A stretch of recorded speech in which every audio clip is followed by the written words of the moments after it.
The app icon is followed by a momentary white screen, then click Enter, and you can always enable a password later. On first use, click the Reset button to set all bucket balances to 0. Then the app is ready to use. Let's add an example income of $1,000.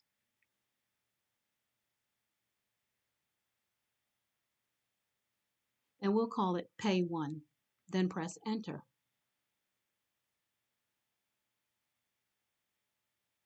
And the app will split the income into 4 buckets: 75% expense, 10% charity, 10% saving, and 5% community investment. Your income is recorded in the income log. Press the back button to go back to the home screen.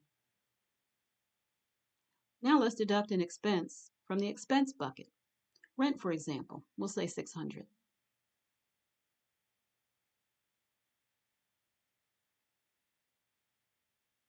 Press the deduct button, and your deductions are also recorded in the log.